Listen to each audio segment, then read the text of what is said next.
The secret of success is avoiding failure, right? Wrong. Here are the big lies that you're told all the time. Failure is bad. Failure is painful. Failure is discouraging. What if I told you the exact opposite is true? That failure is good, that failure is encouraging, that failure is inspiring. It's true. There's a hidden benefit to failure, one that is also shocking, and you'll wish that you have failed sooner. Brace yourself. Here's the jaw dropper.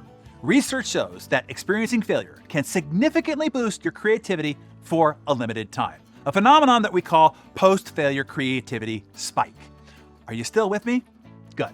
This boost in creativity thinking can be the secret sauce for your business in hyper-competitive markets to out-innovate, out-iterate, and out-maneuver your competition. Forget failure mitigation. Embrace failure utilization. Now, I know businesses are traditionally told to minimize risks, to keep things steady, to not rock the boat, blah, blah, blah. But here's the twist. When you're a small to mid-sized business, you can afford to fail. And not only can you afford to fail, you can't afford not to exploit the creative explosion that follows. You might remember the story of William Wrigley Jr. He sold soap and then baking powder door to door in the late 1800s. He gave away chewing gum as an incentive with each purchase. It was soon discovered, though, that no one wanted his soap or baking powder. What they did want was his gum, and that's what led to his chewing gum empire. Wrigley Jr. has sold more than 100 million pieces of gum per year worldwide every year since 1891. That's trillions of pieces. Wow, right? Twitter, as you know, was originally Audio, a podcast platform, now X. When Apple launched iTunes, it basically rendered Audio obsolete. The team went into a post-failure creativity spike, and out of their backside flew Twitter. And some space guy now paid $44 billion for a once failed idea. That's how the failed bourbon app became Instagram, now valued at $47 billion. And the failed video game Tiny Speck became Slack, now valued at $28 billion. Here's the nitty-gritty of how this works. You fail at launching a new product. It's a flop.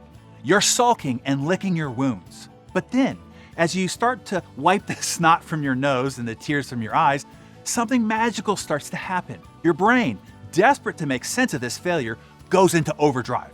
It starts connecting the dots that you never even saw before. You and your team come up with creative integrations, new ideas you didn't even think of before, and brilliant pivots that you can make with the new information that you now have. Likely a solution so innovative that it not only recovers the initial losses, but sets your business on a new trajectory of growth. My entire business career has been charted by numerous attempts, failures, then inspired pivots, and changes that catapulted our growth another several times over. I actually rely on these post-failure creativity spikes to get me to the next ledge up the mountain. Here's a real-world case from our community right here. Phoenix Bakery, a small business, launched a new line of sugar-free desserts, and it totally tanked. Post-failure, their team was sad that their brilliant idea crapped the bed.